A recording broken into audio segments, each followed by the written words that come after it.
Desde las profundidades del tiempo, la verdad sale a la luz. Bienvenidos a Misterios de la Historia.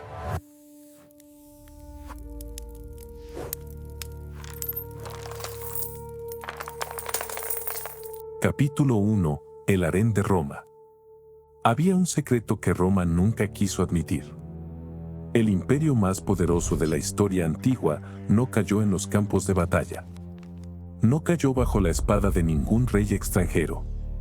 Cayó primero en los pasillos de mármol de su propio palacio. En las habitaciones cerradas donde nadie podía ver. En los dormitorios donde se decidía quién vivía y quién moría. Roma tenía leyes. Tenía senadores. Tenía legiones. Pero no tenía una sola ley que dijera con claridad quién heredaba el poder cuando un emperador moría. Y ese vacío, ese silencio institucional, fue la primera grieta en los cimientos del mundo. Porque sin una regla de sucesión clara, el poder no se heredaba. Se arrebataba. Se compraba. Se envenenaba. Y todo comenzaba en el dormitorio. Cuando Calígula subió al trono en el año 37 después de Cristo, Roma respiró con alivio. El pueblo lo llamó su estrella. Después de los años oscuros de Tiberio, el joven emperador parecía una promesa de luz. Duró menos de 4 años. Calígula entendió desde el primer día algo que ningún libro de filosofía romana se atrevía a decir en voz alta: el poder absoluto no tiene freno, a menos que el propio hombre lo ponga. Y Calígula no quiso ponerlo. Transformó el palacio del Palatino en un escenario personal. Exigió ser adorado como un dios vivo. Humilló al Senado de formas que los propios senadores tardaron años en atreverse a describir. Las fuentes antiguas hablan de banquetes que duraban días, de humillaciones públicas calculadas, de una crueldad que no buscaba ningún objetivo político, sino simplemente demostrar que podía. ¿Exageraron los historiadores? Probablemente sí. Los escritores romanos tenían incentivos para pintar a los emperadores caídos como monstruos. Pero incluso si reducimos a la mitad cada acusación, lo que queda sigue siendo devastador. Porque el verdadero daño de Calígula no fueron sus excesos privados. Fue lo que esos excesos le hicieron al sistema. Cuando el hombre en la cima abandona cualquier límite moral, los que están debajo aprenden una lección rápida: las reglas no existen. Solo existe el poder. Y esa lección se propagó hacia abajo como veneno en el agua. Pasaron casi 2 siglos. Y Roma olvidó. Entonces llegó el Agábalo. Tenía 14 años cuando se convirtió en emperador en el año 218. Venía de Siria. Era sumo sacerdote de un culto que adoraba a un meteorito negro. Y desde el primer día desafió todo lo que Roma creía ser. El Agábalo se presentó en público vestido como mujer. Pedía que lo llamaran señora en lugar de señor. Según las crónicas, buscó médicos que pudieran transformar su cuerpo. Hoy entendemos estas conductas con otros ojos. Pero Roma del siglo III no tenía ese vocabulario. Lo que Roma vio fue algo que la aterrorizó: un emperador que rechazaba la masculinidad. Y en una civilización donde el poder militar y la identidad masculina eran prácticamente la misma cosa, eso no era solo un escándalo personal. Era una crisis de Estado. Los historiadores modernos señalan algo importante: muchas de estas historias fueron amplificadas o directamente fabricadas después de su muerte para justificar su asesinato. La propaganda necesitaba un monstruo.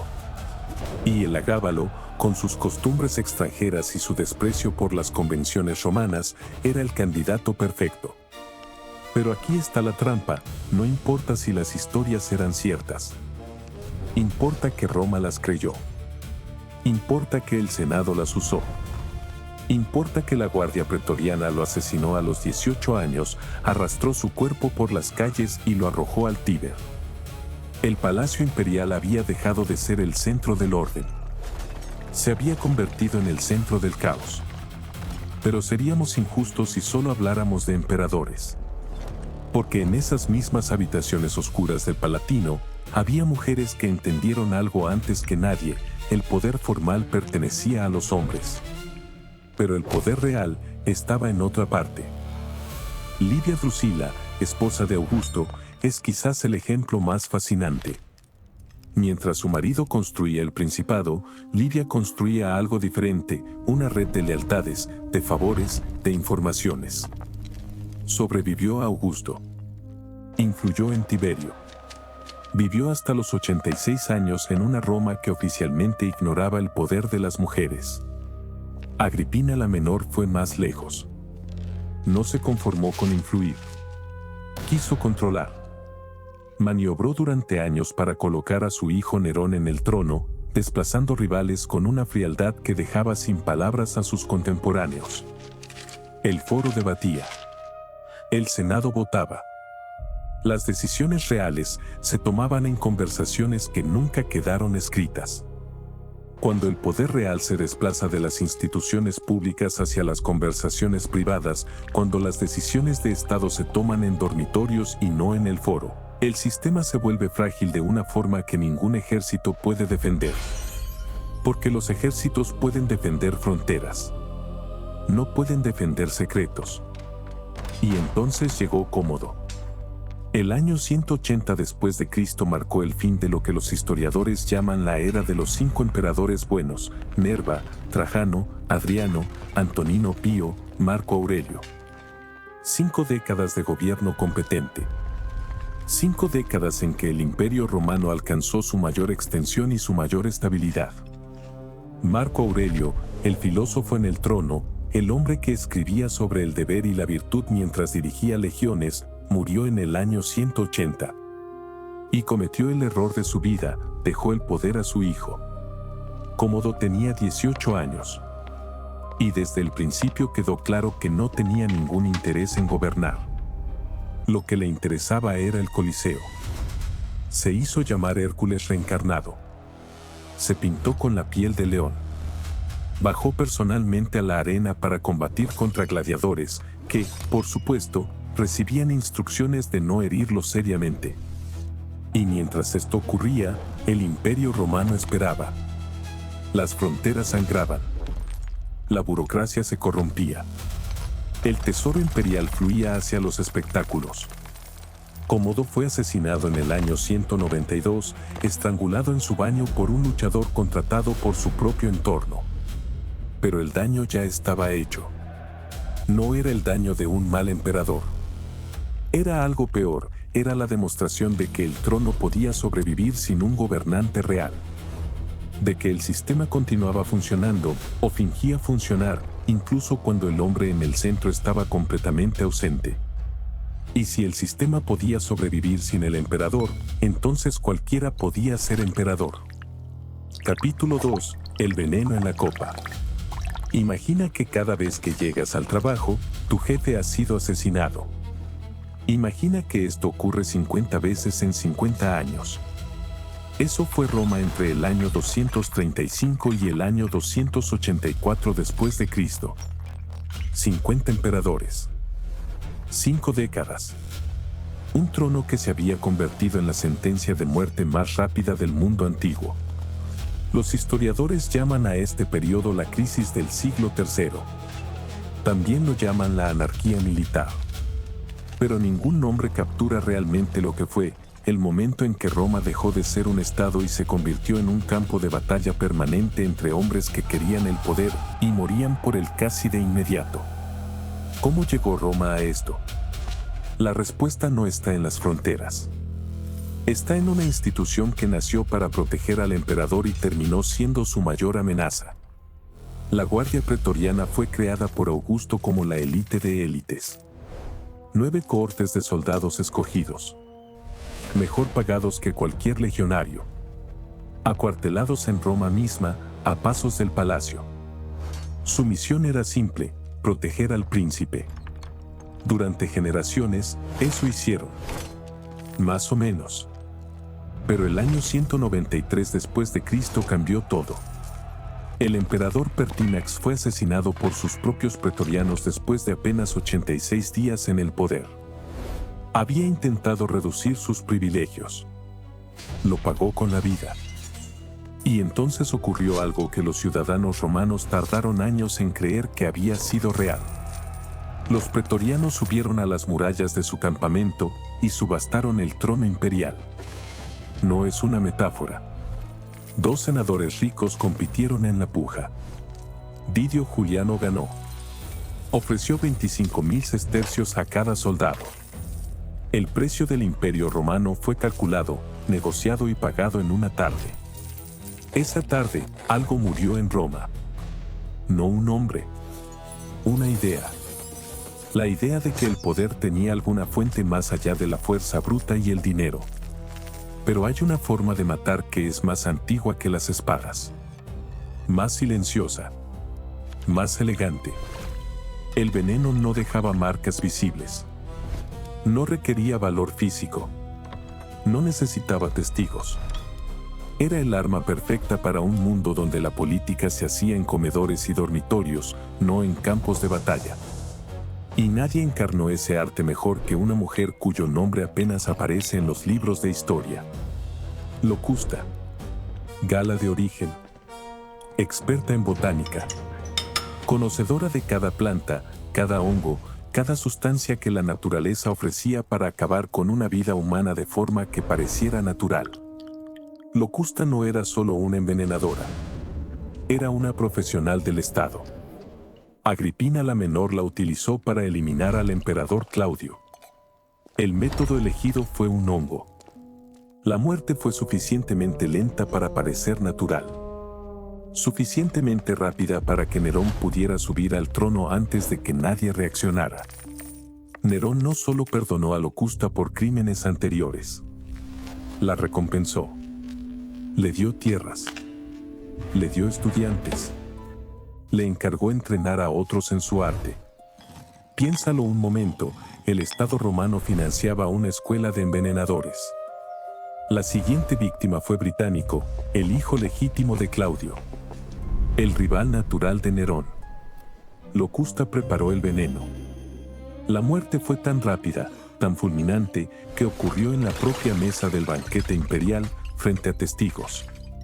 Nerón explicó que su hermanastro había sufrido un ataque de epilepsia. Los comensales asintieron. Nadie preguntó más.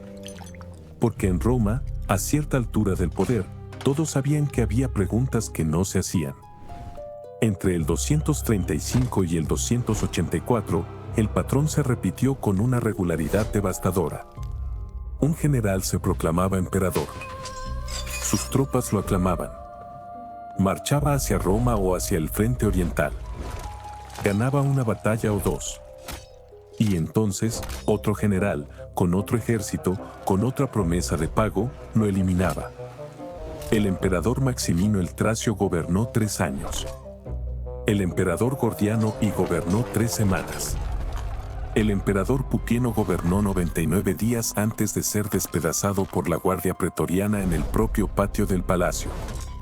Y mientras todo esto ocurría, las fronteras del Imperio Romano gemían bajo presiones que no habían existido nunca antes. Los godos presionaban el Danubio. Los persas sasánidas aplastaban el frente oriental. Las provincias se fragmentaban.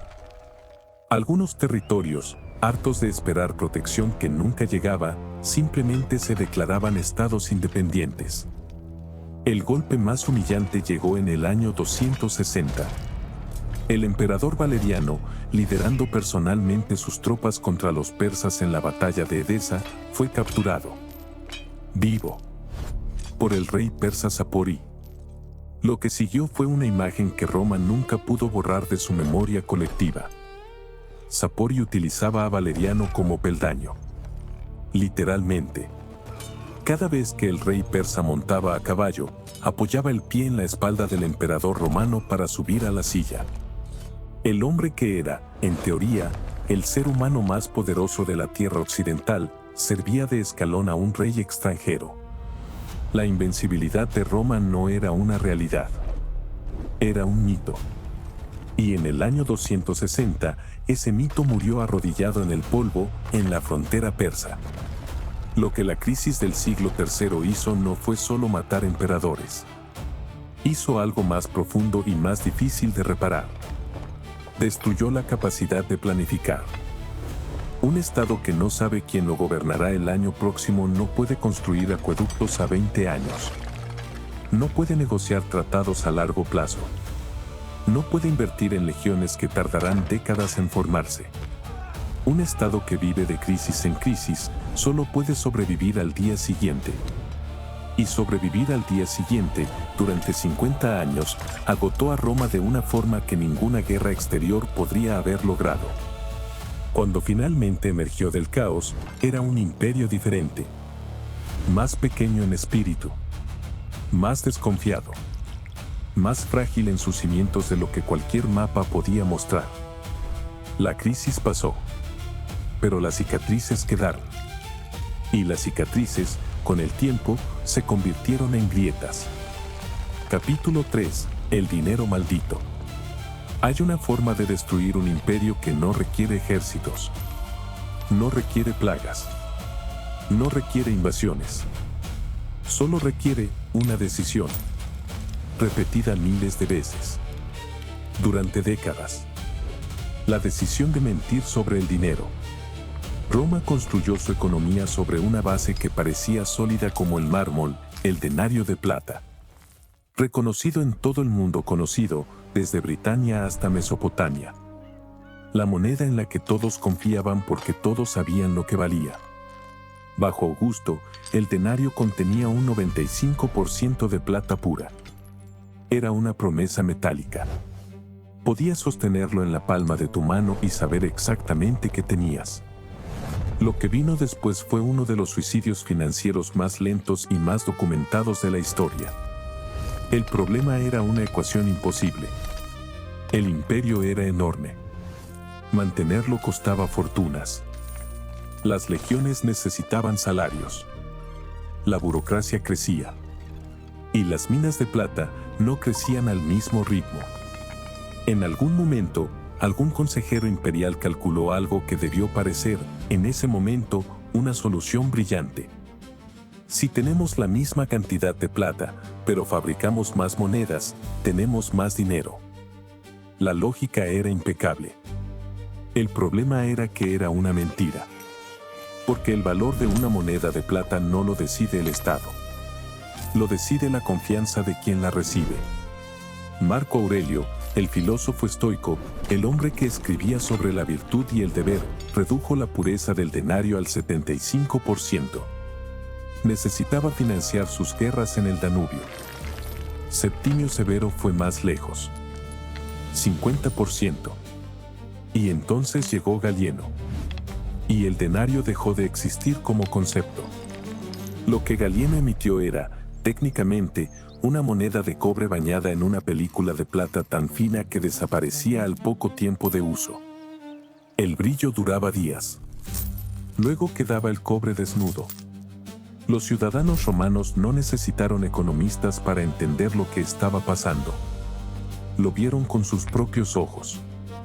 La moneda que traían de casa brillaba diferente a la del mes anterior.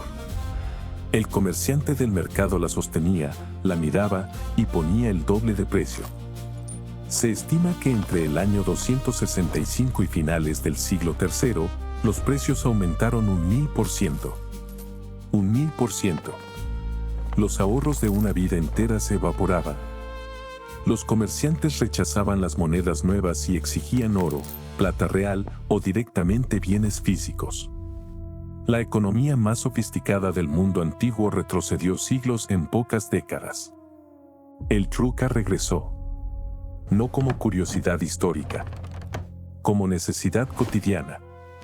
Un campesino pagaba sus impuestos en trigo. Un soldado recibía parte de su salario en aceite de oliva. El sistema monetario que había unido a millones de personas en un mercado común, se fragmentó en miles de economías locales que no hablaban entre sí. Y entonces las élites tomaron una decisión que terminaría de romper el sistema. Se fueron. Los aristócratas romanos, asfixiados por impuestos que el Estado multiplicaba desesperadamente, tomaron una decisión perfectamente racional desde su punto de vista. Abandonaron las ciudades. se retiraron a sus enormes villas rurales. Construyeron economías propias, autosuficientes. Producían su propio trigo, su propio aceite, su propio vino. Tenían artesanos propios. Pequeñas fuerzas de seguridad propias. Se convirtieron, en esencia, en pequeños estados dentro del Estado. Y al hacerlo, privaron al Imperio Romano de algo que necesitaba desesperadamente: los impuestos de los más ricos. Los pobres no podían pagar más. Las élites no querían pagar. Y el Estado veía cómo sus ingresos se desplomaban justo cuando sus gastos se disparaban. En el campo, los campesinos libres empezaron a buscar protección en esos grandes señores rurales. A cambio de trabajar la tierra ajena, recibían comida, techo y seguridad. Nacía el colono. Nacía, sin que nadie lo nombrara todavía, el feudalismo. La estructura social que definiría a Europa durante los próximos 1000 años estaba tomando forma en las ruinas del sistema económico romano. El dinero maldito no desapareció. Se transformó en deuda, en desigualdad, en un sistema que ya no podía sostener el peso de su propia ambición. Capítulo 4. Los bárbaros en casa. Durante siglos, Roma definió al mundo en dos categorías simples: romanos y bárbaros. Los romanos tenían ciudades, leyes, filosofía, ingeniería. Los bárbaros vivían al otro lado del Rin y el Danubio, en bosques oscuros, sin escritura, sin orden.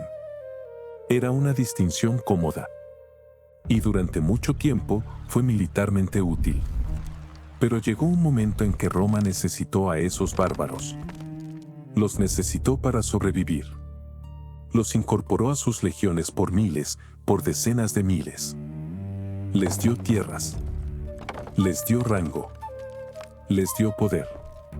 Y entonces descubrió, demasiado tarde, que la distinción que había definido su identidad durante siglos había dejado de existir. Para el siglo IV, el ejército romano ya no era romano en ningún sentido práctico de la palabra. Las legiones que defendían las fronteras estaban compuestas mayoritariamente por mercenarios germánicos, por tribus federadas que servían al imperio a cambio de salarios y tierras, pero que mantenían sus propias lealtades, sus propios jefes, sus propias lenguas. Se llamaban foederati, aliados. La palabra sonaba tranquilizadora. La realidad era más complicada. Un foederatus luchaba por Roma mientras Roma pagaba. Si el pago llegaba tarde, si el tratado se renegociaba de forma desfavorable, si el general romano los trataba con desprecio, la lealtad podía evaporarse con la misma rapidez con que había llegado. Roma había resuelto su problema de reclutamiento.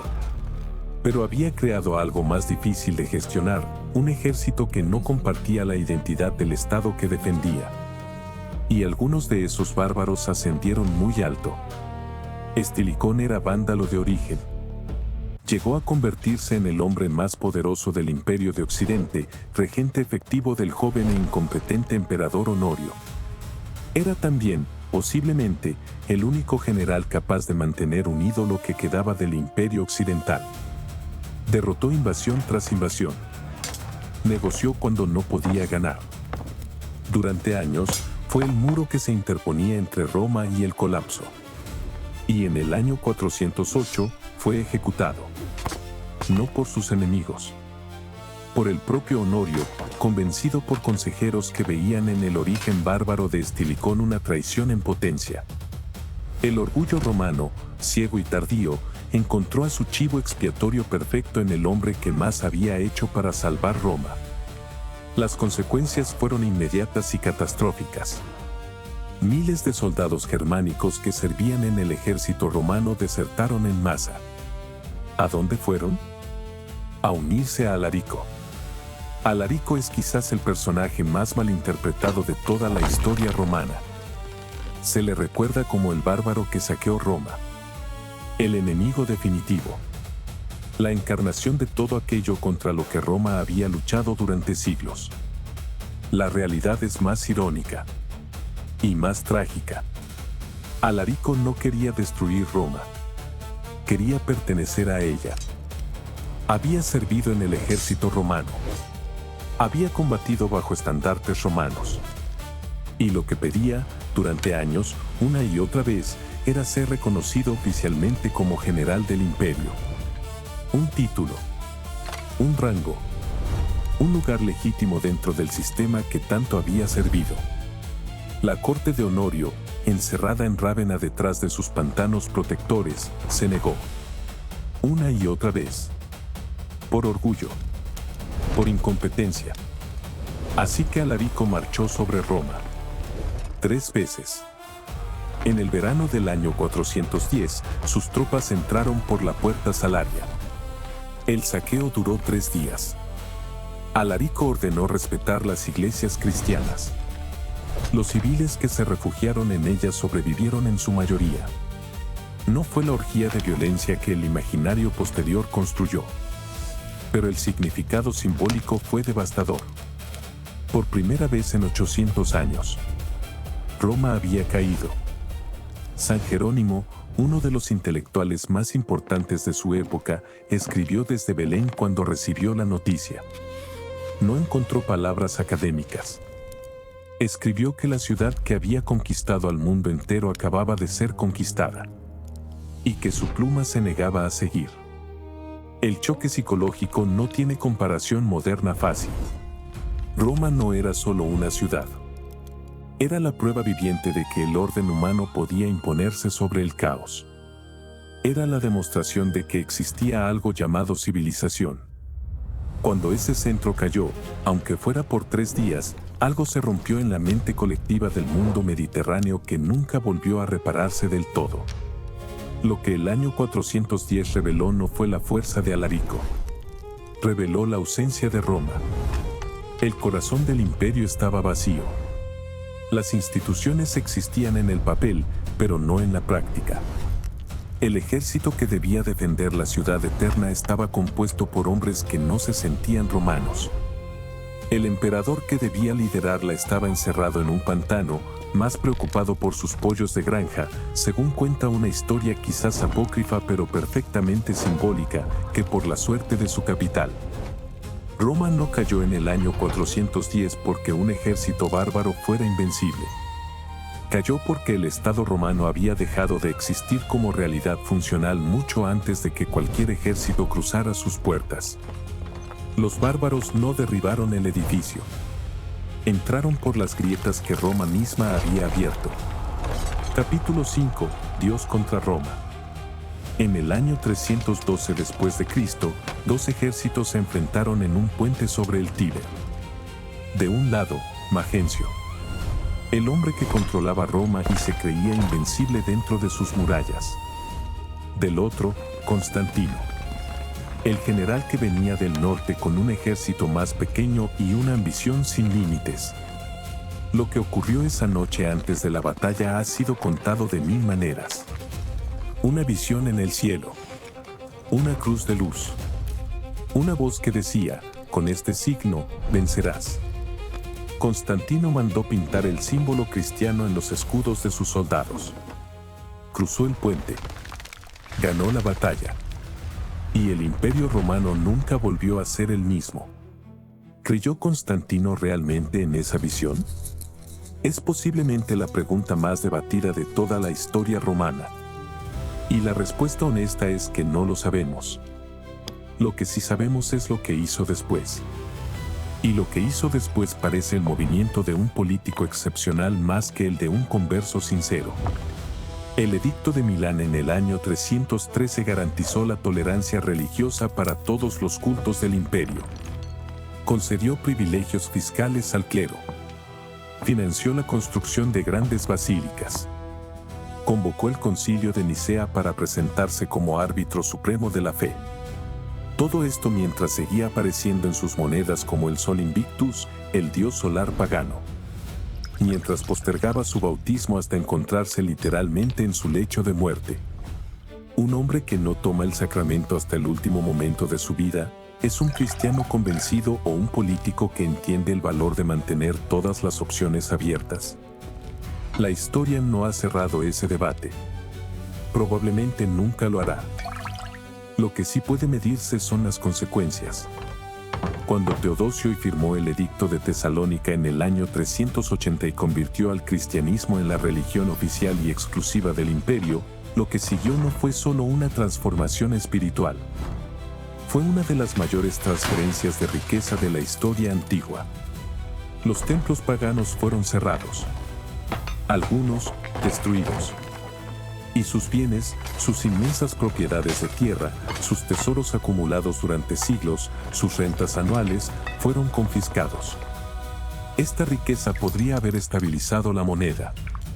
Podría haber fortalecido las legiones. Podría haber reparado las infraestructuras que se deterioraban en las provincias. En cambio, fluyó hacia otro lugar. Hacia la construcción de basílicas monumentales. Hacia el mantenimiento de una jerarquía clerical que crecía sin parar. Hacia una institución que, por decreto imperial, estaba completamente exenta de impuestos y de servicios civiles. La Iglesia no pagaba impuestos. Sus tierras no contribuían al tesoro del Estado.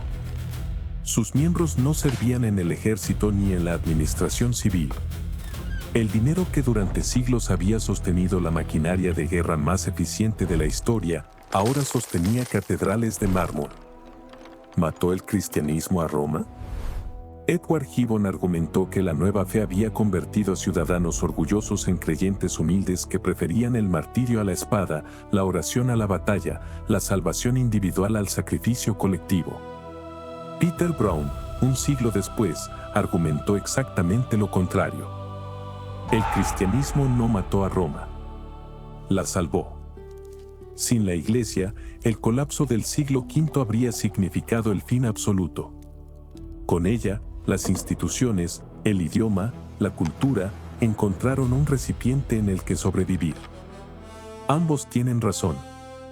Y ambos se equivocan. Lo que es innegable, el triunfo del Dios cristiano sobre los dioses del Capitolio representó el fin de una concepción del deber que había sido el motor del imperio durante siglos. Si eso fue una pérdida o una transformación, depende de desde donde lo mires. Capítulo 6. Clima y plaga. Hay enemigos que no tienen cara, que no cruzan fronteras, que no lideran ejércitos, que simplemente llegan y matan y se van y dejan atrás un mundo que ya no puede ser lo que era. Roma tuvo la mala fortuna histórica de enfrentarse a dos de esos enemigos al mismo tiempo. Durante siglos. En oleadas sucesivas que llegaban justo cuando el imperio creía haber encontrado algo de estabilidad. El clima y la plaga. Durante los primeros 2 siglos del imperio, Roma disfrutó de lo que los historiadores climáticos llaman el óptimo climático romano. Veranos cálidos pero no extremos. Lluvias regulares. Inviernos suaves. Las condiciones perfectas para sostener una agricultura que alimentaba a millones en docenas de provincias. El trigo de Egipto llegaba a Roma. El aceite de Hispania llegaba a Britania. El vino de la Galia llegaba al Danubio. Una red de intercambios que dependía, en última instancia, de que la tierra produjera lo suficiente. Cuando el clima cambió, todo lo que dependía del clima cambió con él. Pero antes del cambio climático, llegó la plaga. El año 165 después de Cristo. Soldados romanos regresan victoriosos de las campañas contra los partos en el oriente. Y traen algo que ningún general había ordenado traer. La enfermedad que hoy identificamos probablemente como viruela se extendió por el imperio durante 15 años. La llamamos la peste antonina. 5 millones de muertos. Posiblemente más. Era aproximadamente 1/10 de la población total del imperio.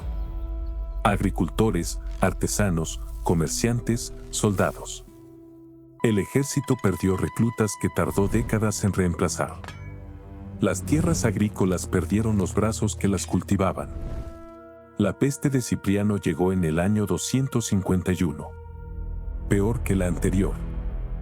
En Alejandría, una de las ciudades más grandes del imperio, la población cayó entre un 40 y un 60% según las estimaciones disponibles.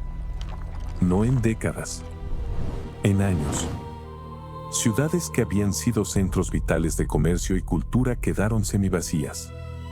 Tierras agrícolas que habían alimentado provincias enteras quedaron sin cultivar.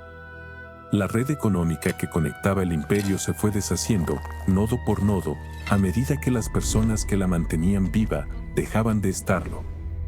Y luego vino el año 536. Este año no aparece en la mayoría de los libros de historia. No hay una gran batalla que recordar. No hay un emperador famoso que marque el momento. Pero los científicos que estudian los núcleos de hielo de los polos, los anillos de crecimiento de los árboles de aquella época, los registros de depósitos en la estratosfera, todos apuntan al mismo momento. Una serie de erupciones volcánicas masivas inyectaron aerosoles de sulfato en la atmósfera. El sol quedó parcialmente bloqueado sobre el hemisferio norte durante meses. Las temperaturas cayeron. Las cosechas fallaron. El escritor bizantino Procopio, que vivió aquellos años, dejó un testimonio que hace que la piel se erice. El sol brillaba como la luna durante todo un año. Sin calor. Sin luz suficiente. Sin verano. Las hambrunas siguieron.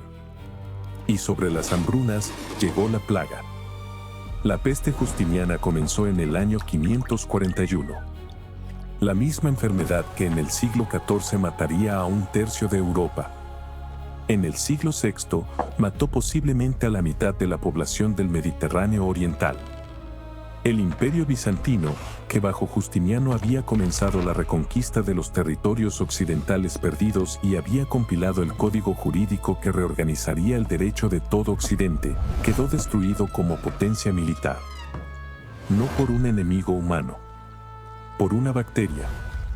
El clima y la plaga no mataron a Roma solos, pero eliminaron el margen de error que Roma necesitaba para sobrevivir a sus propias crisis. Cuando todo lo demás falla, necesitas reservas. Roma, para cuando llegaron los golpes más duros, ya no tenía ninguna. Capítulo 7. Cayó o se transformó. El 4 de septiembre del año 476 después de Cristo. Rávena, Italia.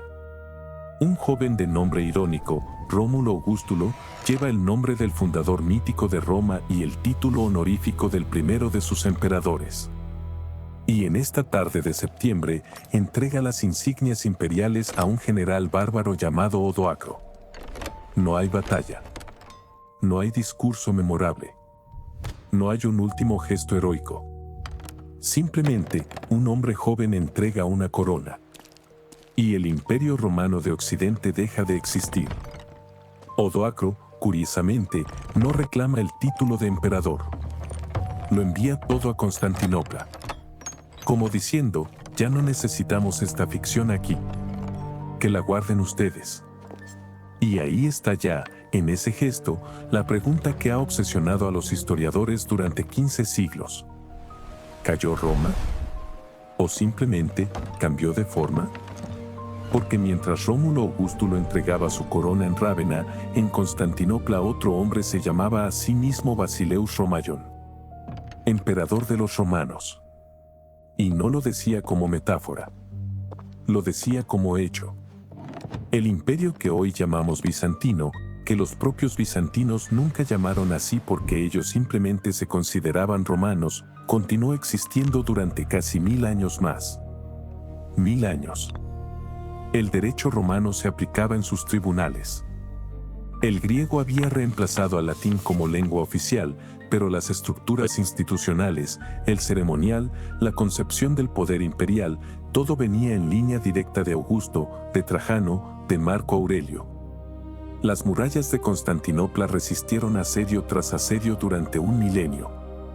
Cayeron finalmente en 1453. No ante bárbaros germánicos. Ante los cañones otomanos. Si Roma cayó en el 476, ¿cómo explicamos que siguiera existiendo hasta 1453? En el occidente que Odoacro gobernaba, el vacío de poder fue llenado por una institución que nadie había diseñado para ese propósito: la Iglesia Católica. Las diócesis eclesiásticas replicaron, casi exactamente, la división administrativa del Imperio tardío. Los obispos asumieron funciones que antes pertenecían a los gobernadores imperiales.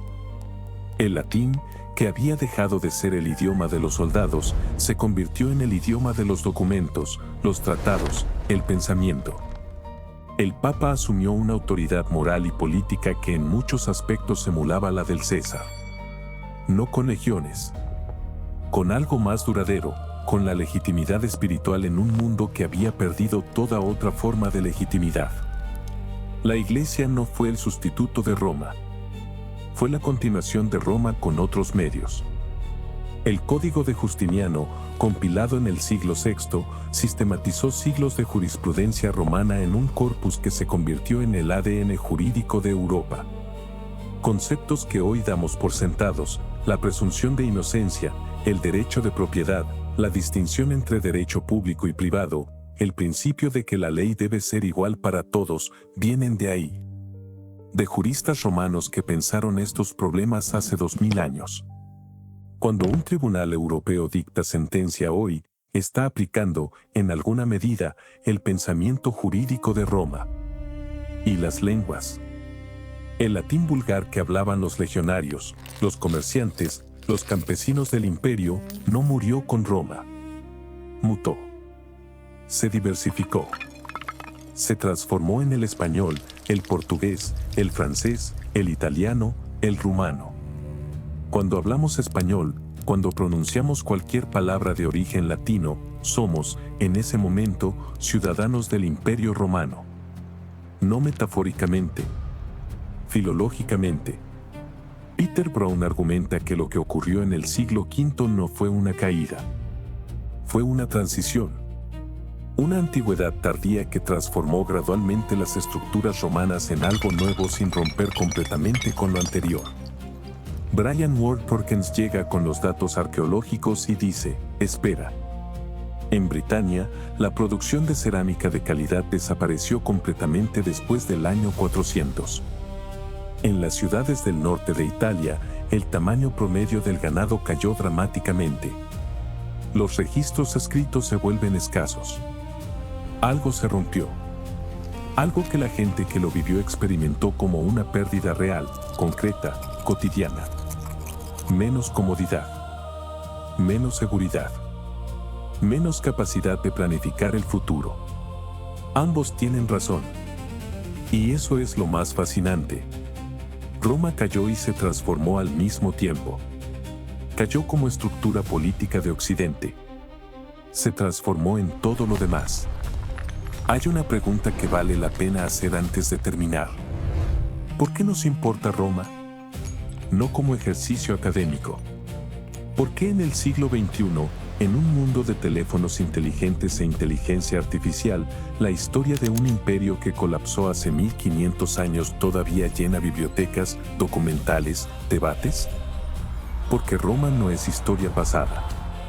Es el espejo en el que Occidente se mira para entenderse a sí mismo. Cuando un Estado gasta más de lo que puede sostener. Cuando la clase política pierde la conexión con la realidad de los ciudadanos. Cuando las instituciones existen en el papel pero no en la práctica. Cuando las fronteras se vuelven permeables y el Estado no puede o no quiere gestionarlas. Cuando las élites encuentran formas de evadir las responsabilidades colectivas. Cuando ves esas cosas, estás viendo Roma. No la Roma de los gladiadores y los mármoles. La Roma real. La Roma que se preguntó, demasiado tarde, cómo había llegado hasta ahí. Roma no cayó en un día. Cayó en siglos de decisiones pequeñas que parecían razonables en el momento. Cayó en la suma de miles de compromisos, de traiciones, de comodidades elegidas sobre responsabilidades difíciles. Y se transformó, al mismo tiempo, en todo lo que somos. Nuestras leyes.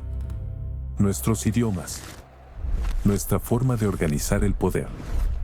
Nuestra idea de que existe algo llamado ciudadanía y que esa ciudadanía conlleva derechos y deberes. Todo eso viene de Roma.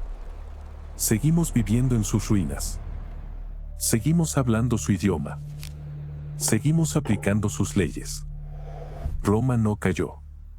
Se convirtió en nosotros. Si este viaje por los misterios del pasado te fascinó, no olvides dejar tu like y suscríbete a Misterios de la Historia. Activa la campanita para no perderte ningún secreto. Comparte este video con alguien que ama la historia. Nos vemos en el próximo misterio.